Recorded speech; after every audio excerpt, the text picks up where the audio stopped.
किसी ने बड़े कमाल की बात कही है कि सुनी हुई बात पर सोच समझकर भरोसा करना चाहिए, क्योंकि कोई भी कहानी का वो भाग नहीं सुनाएगा जहां वो स्वयं गलत था। एक बड़ी छोटी सी कहानी आपको सुनाता हूं।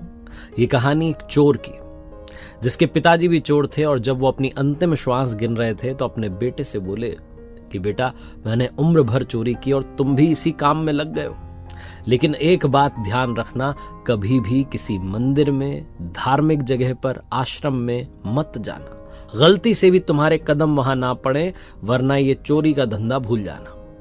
लड़के ने उस बात को याद रखा, वो मंत्र था। ये कहकर पिताजी ने अंतिम श्वास ले ली। चोरी पर चोरी करता रहा। एक दिन एक घर में गया, ताला तोड़ा और अलमीरा में से सामान निकालने ही वाला था कि घर वालों की आंख खुल गई। चोर चोर चोर चिल्लाए सब, बुलाने लगे सैनिकों को।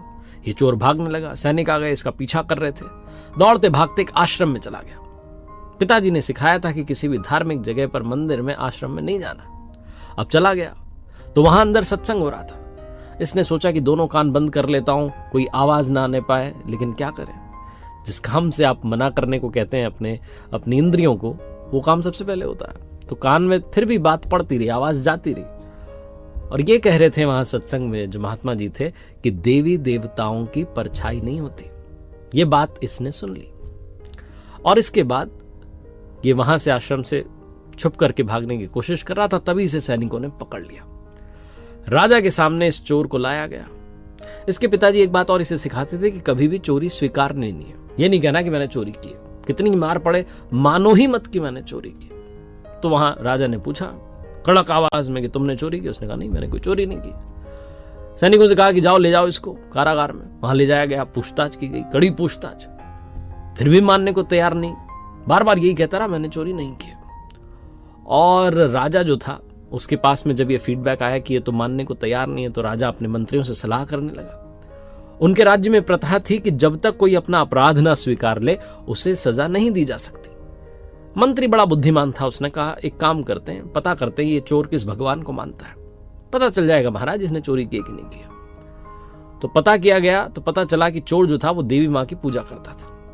एक ठगनी को बुलाया गया और उनसे कहा गया कि आप देवी के रूप में तैयार हो जाइए। 2 नकली भुजाएं जो है उन्होंने लगा ली और मशाल जो है वो पकड़ ली हाथ में, और नकली शेर पर सवार होकर के तैयार हो गई, बिल्कुल देवी के रूप में। कुछ मंत्री थे, उन्होंने सेनापति को समझा दिया कि ऐसे ऐसे करना है। रात्रि के समय में जोर से जो है आवाज होने लगी और दरवाजे अपने आप खुलने लगे, क्योंकि पहले से इनकी जो है सेटिंग हो रखी थी, सब व्यवस्था पहले से बैठाई हुई थी। और वो नकली शेर पर सवार होकर के जो ठगनी थी, जो कि देवी के रूप में थी, वो आती चली गई। चोर की आंख खुल गई कि ये क्या, जिनकी मैं पूजा करता था साक्षात वो सामने आ गई। दर्शन किए और कहने लगा, हे मां, आप प्रकट हो गई, इस संकट में मुझे बचाने के लिए मैं आपको प्रणाम करता हूं। और देवी मां जो थी, जो वो ठगनी देवी के रूप में आई थी, वो पूछने लगी कि अच्छा चलो अब ये बता दो सच सच कि क्या तुमने चोरी की है। तभी वहां पर, क्योंकि मशाल का प्रकाश था, उजाला था, चोर की नजर पड़ी। उसने देखा कि इनकी तो परछाई है, और उसने उस दिन सुना था आश्रम में कि देवी देवताओं की परछाई नहीं होती। तुरंत वो समझ गया कि मेरे साथ कोई खेल हो रहा है। उसने कहा नहीं मां, अगर मैंने चोरी की होती तो आपको तो सबसे पहले पता होता, आपसे छुपाने की क्या आवश्यकता थी। इस बात को बाहर जो सैनिक खड़े हुए थे, सेनापति खड़ा हुआ था, सबने सुन लिया। वो तैयार थे, गवाही मिल जाए बस एक बार। समझ गए कि इसने चोरी नहीं की है। वो जो चोर था उसे राजा के दरबार में लाया गया और इज्जत के साथ वहां से बरी कर दिया गया। चोर जब वहां से दरबार से बाहर जा रहा था तो सोच रहा था कि सिर्फ मैंने एक लाइन सुनी थी सत्संग की कि देवी देवताओं की परछाई नहीं होती। अगर हर दिन सत्संग में जाने लग गया तो जीवन सुधर जाएगा।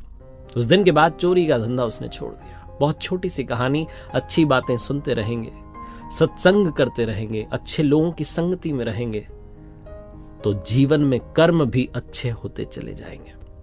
किसी ने बड़े कमाल की बात कही है कि अच्छाई की शुरुआत खुद से ही करनी होती है, क्योंकि तिलक भी दूसरों को लगाने से पहले खुद की उंगली पर लगाना होता है। एक बड़ी छोटी सी कहानी है पुराने जमाने की। 10 लोग तीर्थ यात्रा पर निकले। वो अध्यात्म का मतलब समझना चाहते थे। पहाड़ी यात्रा थी, अलग अलग जगहों पर गए, अलग अलग लोगों से मिले, महात्माओं से मिले, संतों से मिले, दर्शन किए, सब कुछ किया। वापस जब लौटने लगे तो बारिश का जो सीजन था शुरू हो चुका था, नदियां उफान पर थी। तो एक नदी ऐसे ही उफान पर थी। बहुत देर तक प्रतीक्षा की कि पानी उसका थम जाए। थोड़ा सा बहाव कम हुआ तो धीरे धीरे जो है पार करना शुरू किया, और एक एक करके उन्होंने वो नदी को पार कर लिया, दूसरे किनारे पर आ गए और किनारे पर आकर के चट्टान पर बैठ गए। अब उनमें से एक को विचार आया कि एक बार काउंटिंग कर लेते हैं, गिन लेते हैं कि सारे वापस आए कि नहीं आए। तो गिनना शुरू किया, 1 2 3 4 5 6 7 8 9 ही निकले। उसने कहा 9 ही है, एक गायब है। दूसरे व्यक्ति ने कहा मैं काउंट कर लेता हूं। उसने काउंट किया 1 2 3 4 5 6 7 8 9। उसने कहा हाँ 9 ही है। सबने बारी बारी से काउंटिंग कर ली और सबकी काउंटिंग 9 पर जाकर के रुक गई। बहुत उदास, बहुत परेशान हुए, रोने लग गए, आंखें नम हो गई कि हमने अपने एक साथी को यहां खो दिया, हमारा एक साथी हमसे बिछुड़ गया। हम अध्यात्म खोजने निकले थे, अपने साथी को छोड़ के जा रहे हैं। बहुत दुख हुआ, समझ नहीं पा रहे थे क्या करें। तभी वहां से एक संत निकल रहे थे। उन महात्मा जी ने देखा कि 10 लोग रो क्यों रहे हैं, तो आए और पूछा कि क्या बात है, रो क्यों रहे हो। तो उन लोगों ने कहा कि हम में से एक जो साथी था वो खो गया है। नदी को पार करते समय ऐसा लगता है कि वो नदी के साथ बह गया है, वो पार नहीं कर पाया, और अब हम किस मुंह से अपने गांव जाएंगे, क्या बताएंगे। 10 लोग अध्यात्म ढूंढने निकले थे, अध्यात्म की यात्रा पर गए थे और 9 ही वापस आए। महात्मा जी ने कहा रुको मैं काउंट कर लेता हूं। महात्मा जी ने गिनती की 1 2 3 4 5 6 7 8 9 10। उन्होंने कहा पूरे 10 हो। वो बात मानने को तैयार नहीं, बोले नहीं गुरुजी हमारी गिनती देखिए, करके बताइए। गुरुजी ने कहा तुम समझ नहीं रहे हो, तुम गिनती ही गलत कर रहे हो। बोले गिनती पर आप सवाल उठा रहे हो, हमें गणित नहीं आती। गुरुजी ने कहा छोड़ो, जो करना है करो। महात्मा जी अपना निकल गए। 2-2.5 घंटे बीत गए। ये प्रतीक्षा में थे कि शायद वो आ जाए नदी में से बाहर, अगर बह गया हो तो कहीं किसी किनारे दिख जाए, लेकिन कोई नहीं मिला।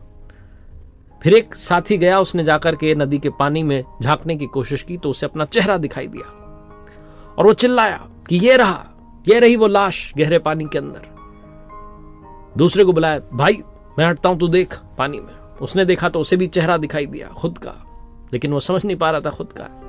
इन लोगों ने कभी आईना देखा नहीं था तो पता नहीं था कि चेहरा कैसे दिखता है। पुराने जमाने की कहानी। तीसरा आया, चौथा आया, बड़े उदास हुए कि वो अंदर है लाश, लेकिन क्या करें। फिर सोचा चलो, 2-3 दोस्तों ने डिसाइड किया हम जाते हैं, लेके आते हैं, तुम लकड़ियां जो है जमाओ, चिता तैयार करो। चिता सजाई जाने लगी। वो महात्मा जी 3 घंटे बाद वापस जा रहे थे अपने आश्रम के, और उसी रास्ते से उन्होंने कहा अब ये क्या नाटक है, लकड़ियां क्यों बिछा ली। तो बोलने लगे कि अरे वो लाश है अंदर, देख लो, आपको तो यकीन नहीं हो रहा था ना। महात्मा जी गए, जाकर के बोले कहाँ है।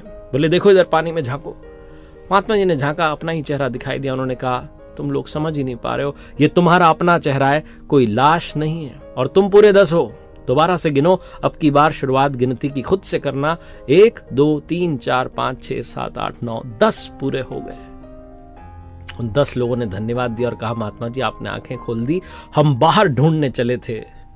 महात्मा जी ने कहा बाहर कुछ नहीं है, जो भी है अंदर है। अपने मन में झांको, अपने आप को साफ करना, स्वच्छ करना शुरू करो, जिंदगी बदल जाएगी।